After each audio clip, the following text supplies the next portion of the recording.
Welcome to the Infinite Wealth Podcast. I'm Cameron Christensen, along with our co-host Anthony Faso. And today what we're going to be talking about is something pretty cool that Anthony and I both get excited about. It's going to be generational planning, right? Legacy. And I'm also going to do something that I don't think I've ever done. You've given me a compliment before. Oh, have I? Oh, yeah. I thought Twice. I thought this may be the one and only, but I was going to give you the compliment because you put a lot of the time and effort into kind of putting this together. And so today, really what I'm going to interview you on is a package that you've kind of put together for your grandson, Vance, right? Yeah, and I'm excited about it. For one, it's personal. Yeah. Right? So, but also, like when I first heard about infinite banking, it was all conceptual. Right? It's, okay, let's finance your cars, or let's pay off your debt, or, which it all sounded cool, but, you know, I'm an analytical person. I want to kind of, what's the end game? What's this, what are the numbers really going to look like? And I kind of felt in the beginning of stages when we first got into IBC, there wasn't a lot of that out there. Yeah. And now, where you call us a case study or what, but I think we're actually putting the policy to work and kind of seeing what the numbers are going to look like as a whole. So I'm excited to be able to share this. I'm excited too. And Anthony, what I'm going to do is actually what I want you to start with is I think kind of your story about your kids and how the insurance came about is certainly relevant to kind of today's podcast. So if you wouldn't mind kind of starting, give us a little back history on your kids, and then dive into how this idea came about with Vance. Okay, perfect. So I have 2 kids, and we were saving for their education, right? And we actually did that, the 529 plan, and we also did a variable universal life, VUL. Both of those heavily tied to the market. And as you can imagine, in '08, it was tied to a sinking ship, right? And my son lost 60%, which I've shared, and my daughter was lucky she only lost 50%. So that kind of put me on a journey for me personally, and also for my kids, of how am I going to teach them? What are we going to do for saving for their education? So what we ended up doing was we liquidated the 529 plans and we put that into an infinite banking policy. And that's how we finance their education. And now that they're done their education, now they're paying the money back, and they're earning the right to have ownership of their policies. Awesome. Thanks for sharing that. And if you wouldn't mind too, I think this is relevant if you don't mind me sharing, is that you've had some insurability issues, right? Yeah. That you've shared before. And so, right, kids at some certain point, right, could go through something where they're not insurable anymore. And so I think this might be one of the reasons why there's a little emphasis on getting a policy on Vance sooner than later. Would you agree? Yeah. And when we get these policies, I mean, we're all about let's maximize cash value. Yeah. It's cash. We don't really think about the death benefit, particularly when it's on a kid's policy. Yeah. Right. And so both of my kids have had some health issues, and unfortunately my daughter is not insurable, meaning that she cannot get a new policy. Now, fortunately, she's had a policy before. And once a policy is issued, they can't take it away. Yeah. So she still has she still has that policy. I just wish she had more. Yeah. So, but even here with this policy for Vance, the main goal was the cash value, right? But I did realize how important the death benefit is, and I didn't want to wait for 2 reasons. For one, I want to get that money working. Yeah. Right. So the earlier we start, the more it starts compounding. But also, I wanted to get them approved as soon as possible, because at least now we know that there's no medical issues going on. And I pray that that continues. But I've seen more often than I'd like is where issues do come up. Yeah. Whether it's being autistic, diabetes, there could be cancer. I mean, all sorts of scary stuff. But once we lock that in, like it's locked in, they can never take that away. Awesome, Anthony. If you could, maybe I think we'll divvy this kind of conversation up into two parts, right? Okay. Let's talk about the kind of the seen and then the unseen, as that's a topic that we've touched on before. And when people are looking at policies for grandkids or even themselves, right, we can always put a spreadsheet in front of them and say, hey, here's how this thing is going to perform. But there's a lot that happens behind the scenes that is really difficult to illustrate to somebody. And so today, that's what we're going to do, right? Okay. On a podcast, we're going to do that the best we can. But we'll also have a follow-up video as well, right? Yeah, for our analytical buddies, we're going to make a YouTube video kind of dive in deeper through the numbers here. That we just really have the audio here, so we're going to try to talk the numbers at a high level. Perfect. So let's get started. Let's talk about the scene. So Anthony, if you could give us some of the specifics on the policy that you've got for Vance, maybe the funding and some high-level cash value marks. Okay, in essence, what we did is we chose that we're putting in $5,000 a year. Okay. And how old is Vance again? Reminder. He is 11 months. It'll be 11 months old by the time that this goes live. Okay. Awesome. Right? So I was able to backdate it, and we can talk more about that. But basically, we got it when he was age 0. Awesome. Very cool. And then, so fast forward, right? I think people want to know the premiums. And one of the benchmarks I think that we're going to be comparing is at year 20. Correct. Yeah. So what would be the cash value accumulation at year 20 in that policy? It's about $150,000. Okay. And that's just putting money in, not doing anything with it, correct? Correct. Cool. So anything else that we need to touch on there as far as kind of the scene, any of the moving pieces? No, I mean, I get, again, well, there's about $2 million of death benefit. Okay. Right. But just like you're talking about the scene, that's what most people focus on. Mm-hmm. Oh, what is the cash value? But as we're going to talk about, it's a lot bigger than that. All right, Anthony. Now let's transition, right? The first part was we just talked about the scene, kind of what most people will typically see when we put a policy together. But man, there's a lot that happens behind the scenes and what we often refer to as this is the and investment. And so you're not only just letting the cash sit there and build, but you're going to borrow against the cash value. And what asset are you using in this example for Vance? Well, in this scenario, we're going to use cash flowing real estate. Okay. Using a turnkey provider. Okay. And we've got a couple interviews with turnkey providers, and I think you're also going to bring up financing it. We've also got another video in there done by Aaron Chapman that we'll make sure we add in the show notes. Really good information. And what we're using is we're buying a house for $100,000. And for you that are listening saying, wait a minute, there's no way you can buy a house for $100,000. In your neighborhood, probably not. Or if you could, you're probably not listening to this podcast. But there's places outside of where we live. And the numbers that I'm using here are from a property that I bought in October. Yeah. So we're using a turnkey provider in Memphis, Tennessee. So I've never seen the property, never seen the tenant, but the turnkey provider did the rehab, found the tenant, collecting all of the rent. So these numbers may seem a little high if you're doing your real estate kind of in the local market. But man, there's a lot of places outside of where you live that can cash flow really well. So we got a $100,000 house. We're going to get a 30-year fixed mortgage for 80%. And the scenario I used here, I used 4%. Okay. All right. On the house I closed, I only paid 3.5. Okay. Now, the down payment is the 20% plus closing costs. So we're going to assume that that's going to be about $25,000. Okay. That money is going to come from his policy. We're going to take a policy loan, or really we're going to be using the life equity line of credit, which we did a podcast on that as well. You are using all the tricks here. Yeah. Huh? Yeah. Yeah. So we are going to use the LELOC to pay for the down payment. Now, the cash flow that comes from that property, we're going to use that to repay the loan. Okay. Now, what we're going to do as soon we're not going to be able to buy his first house till he's 6. Okay.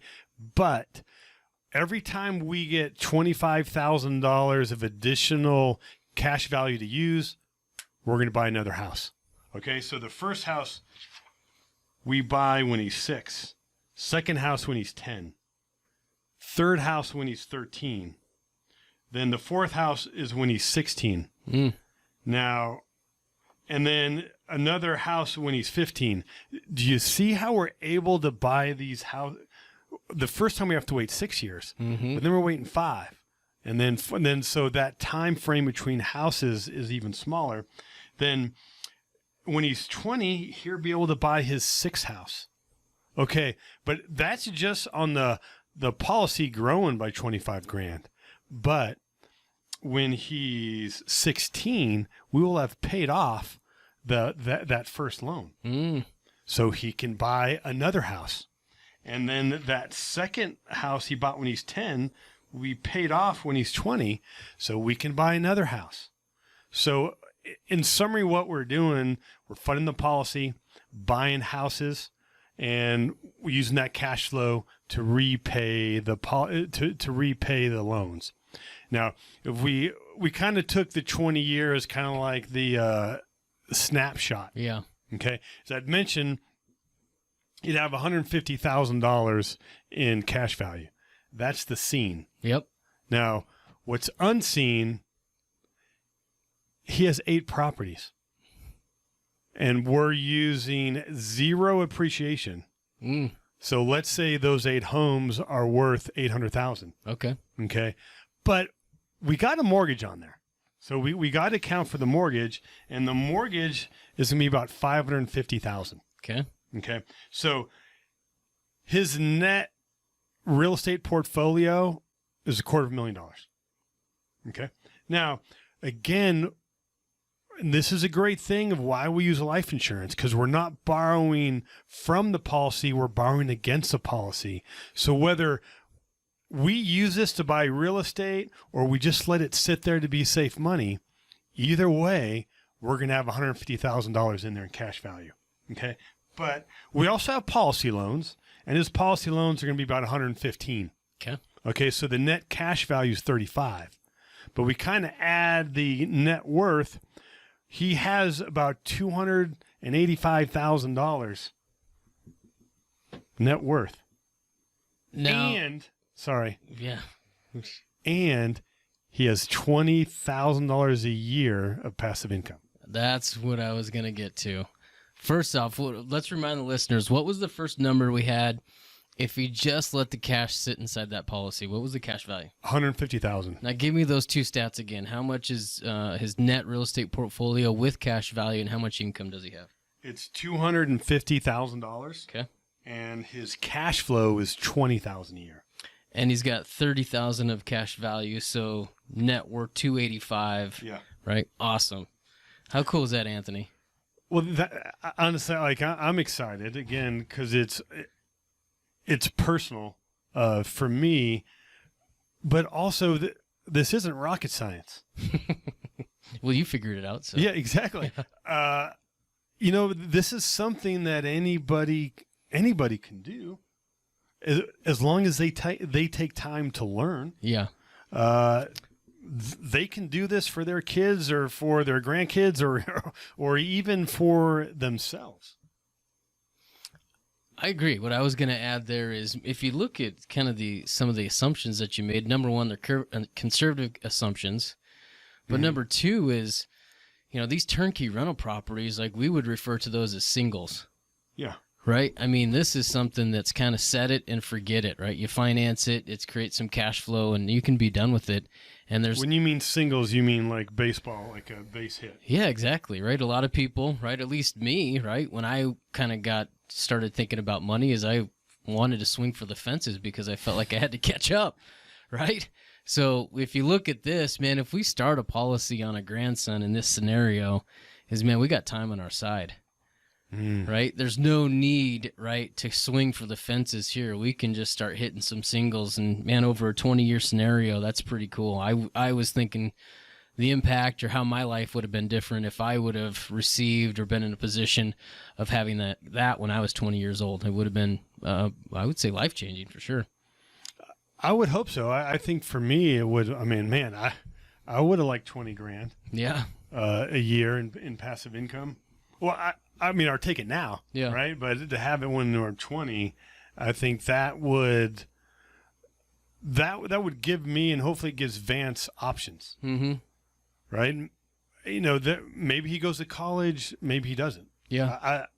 I don't know what college is going to look like 20 years from now, but what I want him to be able to pursue his passion and some things that he enjoys doing. Yeah. Oftentimes we go to college to get a job, right? And sometimes jobs we choose aren't one that we really enjoy, right? I mean, they pay the bills. yeah, Yeah. exactly. They pay the bills, but my hope is that he's going to have some options of what he can do, and we're kind of, you know, to me, the biggest advantage here is we want to teach our kids to fish, right? But we don't want to just give them money. Yeah, well said. I was going to touch on that. I was looking at this spreadsheet that you put together, and one of the things that jumped out at me is the first house is purchased when he's 6 years old. The second is at 10, but the third house is purchased when he's 13 years old. I would love to believe that third purchase, he's going to be involved in that decision making, right? He's going to be vested. I would love to think that, man, maybe you guys flew out to Memphis and viewed this house, and you kind of took him through that process, and then he's got, 5 more houses that he can be involved with and have that conversation. No, I'm really looking forward to it. Yeah, awesome. Let's go through some what ifs. Okay. What do you think? Because oftentimes we talk about this with clients, and again, we're showing them the scene, and we got to kind of make a stretch to the unseen, and we get some pushback, right? Sometimes clients look at the what ifs, the positives, and sometimes they look at the negatives. But let's, Anthony, if you don't mind, maybe touch on some of the what ifs on the positive side, right? So what if appreciation, or what was your assumed appreciation in this scenario? Was 0. A 0. Is that realistic? No, I don't think. I wouldn't be surprised if the housing market takes a short-term dip right now, but especially with inflation, Yeah. That's going to bring up the prices of assets. So I would imagine over the next 20 years, at least 2%. Yeah. So probably even more. The scenario that you went through was we had 115 cash value, and I'm going to round from 285 up to 300. We'll call it double. Okay. Right, with some very conservative assumptions. So if we've got appreciation that was static and you assume 2%, right, the numbers are only going to go up. Right? What if inflation, right? What is the impact of inflation moving forward? Like, especially now, like this inflation is becoming a big problem, right? But here's the great thing, particularly about buying cash flowing assets using a 30-year mortgage. We're locked in. He's locked in for 30 years at this rate. Now, when inflation hits, everything's going to be more expensive, including rent. Yeah.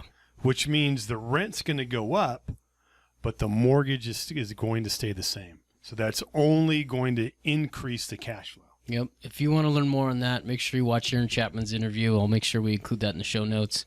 What about term insurance? What kind of impact does this plan have when he's 20 years old and he might be looking to insure himself at that point?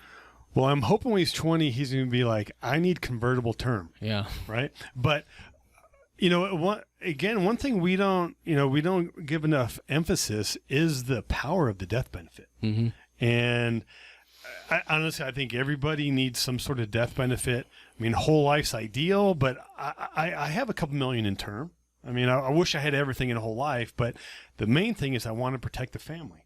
And so I'm hoping that he will get some term insurance, but you know what? He's not going to need as much. I mean, if we have $2 million in permanent, that's $2 million that he doesn't need for term. Yeah.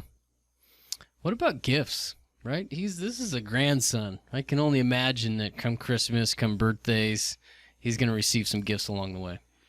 Well, the first thing is I need to let my wife know this is part of his gifts, right? Because he's got a birthday coming up. Good luck with that. He's, we just had Christmas. Vic is like, well, what are we going to? I'm like, don't We're putting in $5,000. Like, nice card, or whatever, So I got to make sure we take that into account when comes his birthday. But he's going to be receiving money from gifts, birthdays, Christmas. Hopefully when he's a little bit older, maybe he's making money doing a job or washing cars or hopefully doing something. He's going to need some place to put it. Yeah. Where do most kids put their little savings? I put mine in a piggy bank, but I got a funny story. I had my savings growing up. My parents were awesome, and every time we got a gift from somebody, a family member, my dad always made me put half of it into a savings account, and then I could spend the rest on whatever I wanted. Nice. Yeah, so I got to like 17, 18 years old, and I think I had like $3,500 in a checking or savings account, right? That's a lot of money. I know, man. It was more money than I'd ever seen. And you know what I did with it? Well, you bought some Paul Mitchell hair products. Is that when it started? I teed you up on that one. So long story short is I'm 17, 18 years old. I got access to $3,500, zero financial education. So I went out and I spent it on a lift kit and big wheels for a Jeep. Long story short, right? So, man, I'm like the poster child for what not to do when you're 17, 18 years old. Raid that piggy bank and go put a cool lift kit on your truck. So, well, thanks for sharing. Yeah, the perils of cash and checking account. Awesome. But so now he's gonna have a place to store those gifts, right? Thus, what that means is there's going to be more money in the policy, which means we can buy more properties sooner. Yeah. Speaking of more properties sooner, what about opportunities maybe prior to 20, 25 grand? That could be a big number for some people. What do you think? Yeah, because right now we're not really doing anything till year 6. Yeah. But that doesn't mean I wanted to make this kind of simple, right? So easier to understand. But so you could understand it. But Cameron and I are starting a ATM business, right? So you can get an ATM for about $2,500. Maybe you put in, say, $1,400 in cash or $1,500, so maybe $4,000. Yeah. Right. He could buy his first ATM machine to year 2 easily, $6,700 in year 2. Right, so the goal will be is that we're going to start putting that money to work. If an opportunity comes, I mean, hopefully here I have a couple ATM machines. Yeah. How cool would it be as if you're 10 years old and you're like, that's my ATM machine? That would be pretty cool. That would be cool. So those were some kind of what ifs on the positive side, but a lot of times when we're talking to clients, sometimes we go to worst case scenario, some what ifs on the negative side. Anthony, have you ever had a client say, what if I can't buy a house for $100,000, right? Like we touched on before, is maybe they just don't see that, or maybe that becomes an issue for them. What would be your response? Or like it could be possible that houses aren't $100,000. Yeah. In 6 years. Maybe it's going to be 125, 150. Mm-hmm. Well, then maybe he doesn't buy a house until you're 7 or 8, right? The main goal here's the interesting thing. When we talk about the scene, he's going to have 150 grand in there no matter what. Yeah. I mean, it might be a little different with dividends. It could be higher or lower, but we're going to have 150 grand in there. When an opportunity comes, we're going to take advantage of it. If maybe housing, maybe it is expenses or something happened with finances or qualifying, buy more ATM machines. Yeah. Like the goal is there's a lot of opportunities out there. I mean, maybe he gets a rental house. Maybe he rents a house out and we arbitrage it for our short-term rental business. I mean, I'm speechless because there's just a lot of different opportunities that are going to be out there. These numbers will change. I guarantee you interest rates are going to change. Dividends are going to be a little different. Rent's going to be a little different. I mean, but the thing is, it's not going to be exact, but it's going to be something. It's going to be something. And I would hope that, right, if somebody's read Nelson's book or kind gotten a handle on this example and other ones that we've done, is really the takeaway I would hope is that, right, is you don't want money sitting, right? You're going to have more money at the end of the day if you keep that money moving, look for opportunities to turn those dollars. But Anthony, let's look at 2 more negatives, then we'll kind of wrap this up. One other one would be, what if somebody that's paying the premiums, grandma and grandpa looks at this and they look at that bill of $5,000 and say, what if I can't continue to pay these premiums? What kind of response would you have to that? Well, first of all, Cameron, you're viewing your premium as a bill or a payment. You should be viewing it as a deposit, right? We're building assets.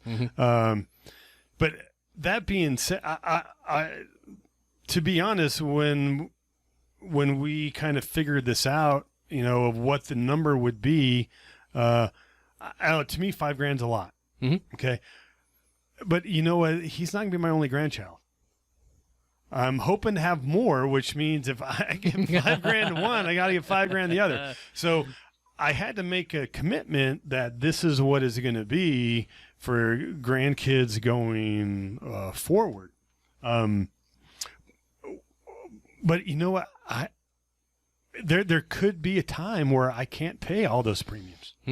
I mean, it's possible. But you know what? You don't have to pay them all. There's a lot of flexibility in here. So odds are there's going to be some tough times in the next 20 years. And if I can't pay that full premium, then I won't pay the full premium. Yeah. Right? There's a minimum that I have to. And if I can't even pay that, I can use a cash value to pay it. So there's going to be some flexibility during those lean times. Here's one that I hear often is, what if my kid, right, in this scenario, what we're talking about is potentially turning this over to Vance at age 20. What if we, God forbid, what if we get to age 20 and he's not financially responsible? How would you handle that? Well, here's a great thing. All of this is going to be in my name. The houses and the policy. I own the policy, so I control it. I mean, there's a possibility that he's not going to be financially sound. He's got to earn the right to grab this fishing boat here, right? I'm just not going to give him the money because I won't be teaching him anything. He's got to prove to me that he's willing to take this over. And if he's not, that's okay. Then he's just not getting it. Yeah. I mean, maybe he'll get it when he's 30 or 40, or maybe he won't at all. But if he's not financially savvy, the worst thing I can do is to give him money or give him the tools. Absolutely. He's just going to misuse it. And I'll be honest, looking at all these numbers, they all look great. And anybody does a spreadsheet, the numbers always look good. Yeah. Right? Or they wouldn't share it. They wouldn't show it, Yeah. I have no idea what's going to happen the next 20 years. Yeah. But here's what I do know. The main reason I'm doing this is not for him to have rental properties or for him to have money. It's for him to learn about money. And these properties could crash and burn. But he's going to learn from that. Yeah. I mean, the main thing is that I don't want to just give him money. I want to teach him how to handle it. And really, anybody practicing infinite banking, you're going to have more death benefit than you ever expected, right? Particularly because most people, Dave Ramsey, don't need death benefit for some reason once they're 65, right? But we're going to have this legacy. And we're going to give it to somebody.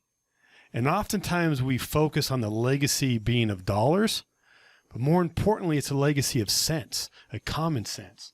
I want to be able to teach Vance about money. And if I can do it when he's 10 years old, I take him to Memphis. Yeah. Of course, we'll see Graceland. We're kind of do some cool things, or who knows where the properties will be then. But we're going to make a trip out of it. We're going to have a little business and have some fun. Yeah. And, you do that when they're 10. Like, Grandpa knows it all at 10. At 13, Grandpa probably doesn't know anything. Right? So there's that window of opportunity there where I can go in and help mold him. And so whatever happens with these investments or the premiums, that's not as important as teaching Vance how to fish himself. Yeah. Well said, Anthony. I will say, I was waiting for you to say, you have a grandson? You're way too young to have a grandson, but I just go ahead and say it. Well, the camera's several feet away. I'm a little closer. I can see those wrinkles from here. Yeah, it doesn't surprise me. No, and again, Anthony, well done on putting this together and the video and everything. And, man, I love this piece just because, again, it's the seen and the unseen that's really difficult to communicate and convey to clients. And so I thought you've done a great job kind of putting this together. Wow. Well, thank you. Yeah, I know. Let's make sure we edit that. Hope you guys enjoy this episode. Make it a fantastic day. Take care.